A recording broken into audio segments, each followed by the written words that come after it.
तरीके से अभी एग्जिट पोल में आए थे, लेकिन रुझानों में जिस तरीके से दिख रहे हैं आंकड़े, कहीं ना कहीं ये चौंकाने वाले हैं, क्योंकि कांग्रेस लगातार जो है बीजेपी को टक्कर देती हुई नजर आ रही है, खासतौर पे। और जो 10% ज़्यादा वोटिंग हुई है महिलाओं की, वही साइलेंट वोटर मध्य प्रदेश में बीजेपी के पक्ष में मुझे जाते दिख रहे हैं, जिसकी कहना जल्दबाजी होगी। लेकिन इतना तय है कि सचिन पायलट ने जो पार्टी के लिए मेहनत की है और वो लगातार इस पूरे चुनाव में ख़ास तौर से अपनी बातों को रखने से परहेज़ किया। उन्होंने किसी भी तरीके से जो है पार्टी की छवि को ख़राब नहीं किया है। हालांकि ये लगातार कहा जा रहा था कि सचिन पायलट चुनाव के समय जो है कांग्रेस पार्टी को डैमेज ज़रूर करेंगे। अब वो कहीं ना कहीं दक्षिण भारत की एक पार्टी बनती जा रही है। कांग्रेस को इन परिणामों के बाद ये सोचने की ज़रूरत है कि उत्तर भारत में जो जहाँ से सबसे अधिक लोकसभा सीट आती है 250 प्लस, वहाँ पर अपने आप को कैसे मजबूत किया जाए।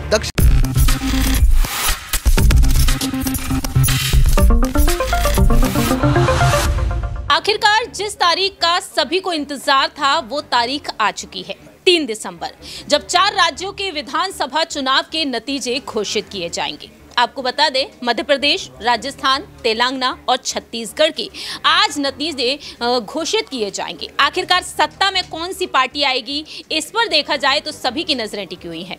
दूसरी ही तरफ मिजोरम के जो विधानसभा चुनाव के नतीजे हैं वो 4 दिसंबर को सामने आएंगे। ऐसे में यहाँ पर हर किसी के मन में यही सवाल उठ रहा है कि सत्ता में कांग्रेस आती है तो मुख्यमंत्री किसे बनाया जाएगा, अगर सत्ता में बीजेपी आती है तो बीजेपी किसे आगे करना चाहेगी। नमस्कार, मैं प्रांशी राठौर और आप देख रहे हैं नेक्स्ट 9 न्यूज। आज हमारे स्पेशल प्रोग्राम सियासी पंचनामा में इसी को लेकर चर्चा करेंगे। भारतीय जनता पार्टी जो साफ तौर पर दावा कर रही है कि चारों ही राज्यों में उसकी सरकार आएगी, लेकिन कांग्रेस नेता राहुल गांधी कहते हुए नजर आए हैं कि इन 5 ही राज्यों में हमारी सरकार आ रही है और 2024 में भी हमारे गठबंधन की जीत पक्की है। तो सवाल यहाँ पर रहेगा न्यूज रूम में बैठे हुए सहयोगियों से कि आखिरकार उनका क्या कुछ कहना रहेगा जो सटीक नतीजे निकलकर सामने आ रहे हैं, क्योंकि हमने देखा है कि मध्य प्रदेश में बीजेपी बढ़त में नजर आई है, राजस्थान में बीजेपी आगे है, तो वहीं दूसरी ही तरफ देखा जा रहा है कि तेलंगाना में बीआरएस तो है ही आगे, लेकिन यहां पर सबसे आगे कांग्रेस चलती हुई नजर आई है। तो पहला सवाल यहां पर रहेगा सिराज से कि आखिरकार इन रुझानों को देखते हुए उनका क्या कुछ कहना है। क्या वाकई में बीजेपी को कड़ी टक्कर देने में कांग्रेस इस बार सफल होती हुई नजर आ रही है?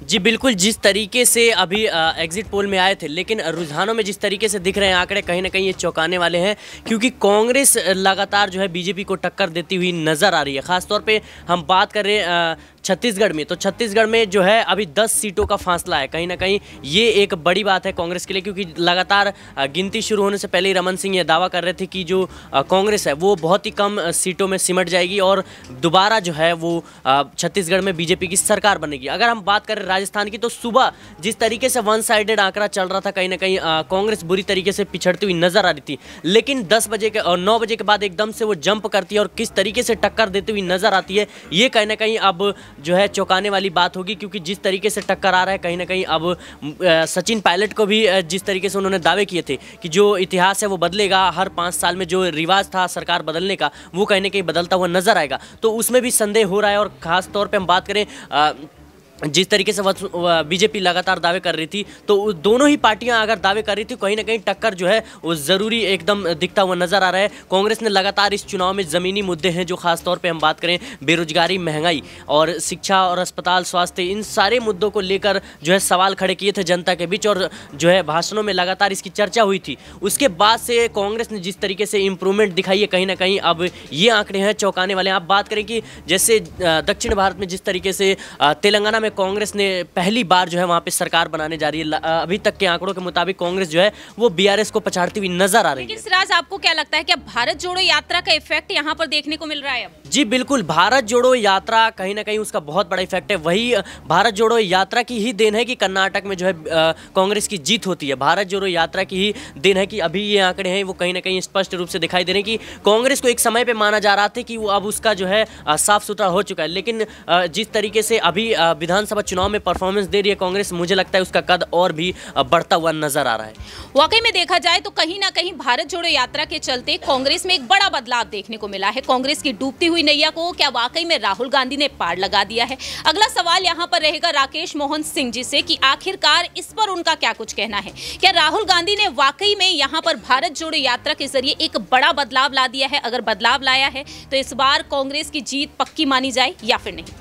देखिए, कांग्रेस की जीत पक्की मैं नहीं मानता कि भारत जोड़ो यात्रा उत्तर भारत में कुछ ज़्यादा कमाल कर पाई है। देखिए, अगर हम लोकसभा सीटों के मद्देनज़र ही अगर बात करें, क्योंकि आज जो मुकाबला चल रहा है 4 जगह के परिणाम आ रहे हैं, मेरे को लग रहा है 2-2 से ये मुकाबला टाई हो जाने वाला है।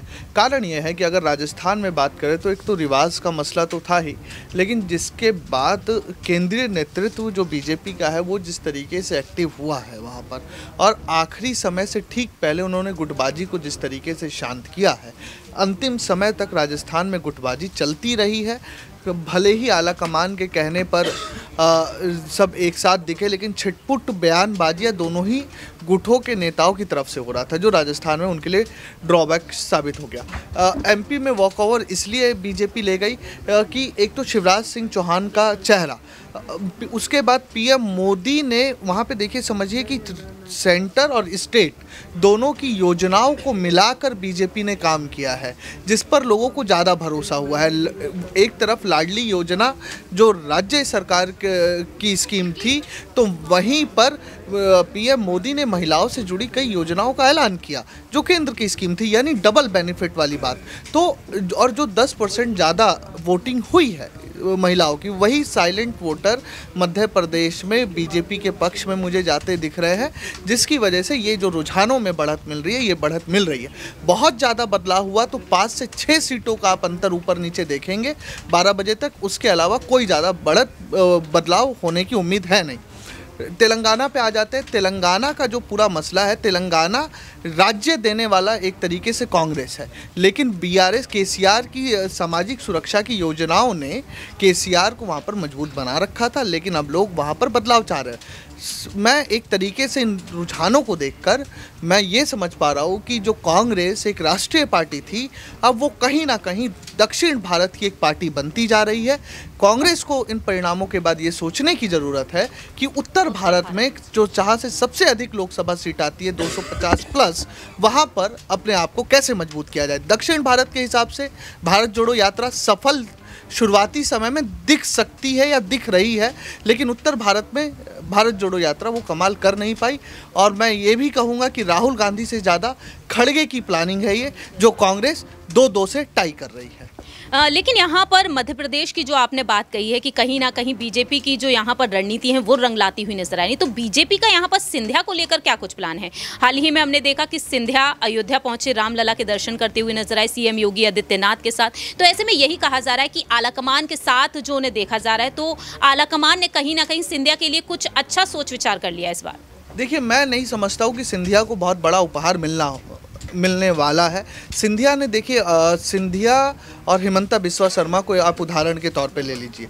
असम एक राज्य जहाँ पर बीजेपी बिल्कुल बहुत बेहतर स्थिति में नहीं थी, वहाँ पर बीजेपी को एक बेहतर स्थिति में लाए और एक बहुमत की सरकार चला रहे।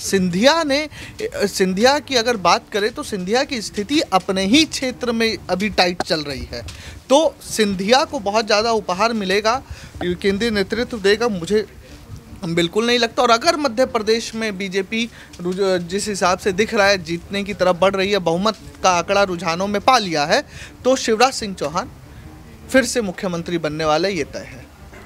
वाकई में अभी देखा जाए तो यहाँ पर जिस तरह से शिवराज सिंह चौहान को लेकर ये कहा जा रहा था कि कहीं ना कहीं उन्हें दरकिनार करने की कोशिश की जा रही है, लेकिन अब यहाँ पर जो नतीजे सामने आ रहे हैं उन्हें देखते हुए शिवराज का नाम एक बार फिर से मुख्यमंत्री बनाने को लेकर उछलता हुआ दिखाई दे रहा है। नाम तो यहाँ पर कई ऐसे आगे आए हैं कि उन्हें कहीं ना कहीं मुख्यमंत्री पद सौंपा जा सकता है।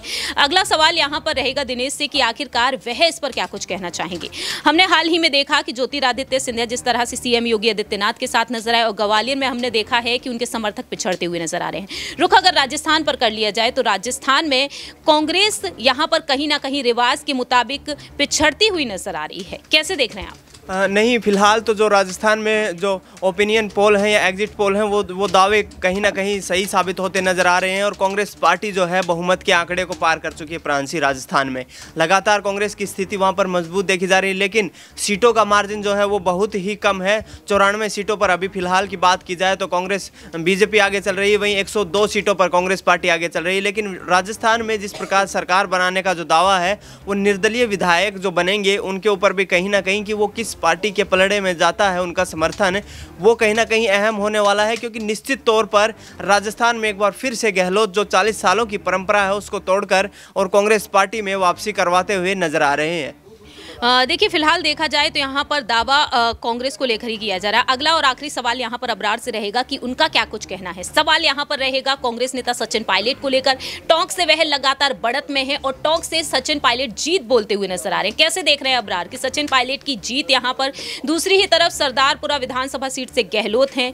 मुख्यमंत्री पद को लेकर क्या सचिन पायलट को इस बार आगे किया जाएगा?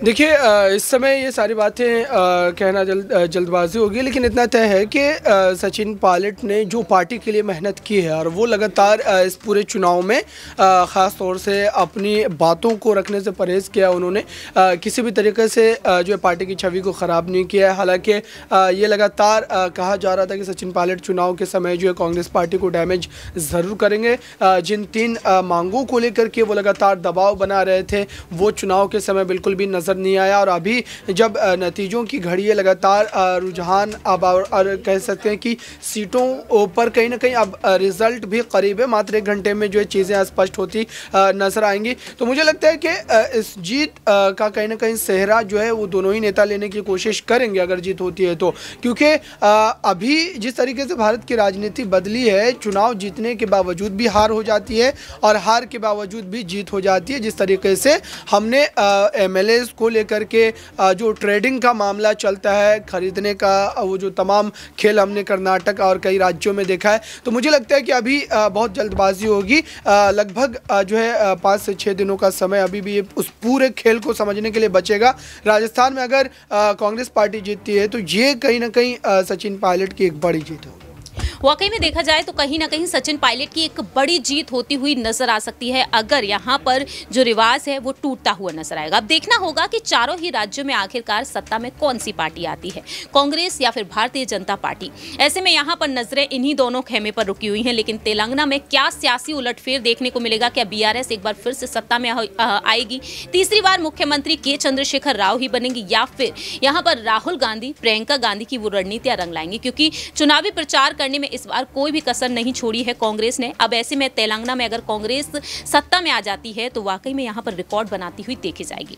इस खास रिपोर्ट में इतना ही, लेकिन आपकी क्या कुछ राय प्रतिक्रिया है कमेंट सेक्शन में आप बता सकते हैं। तब तक के लिए आप देखते रहिए नेक्स्ट 9 न्यूज़।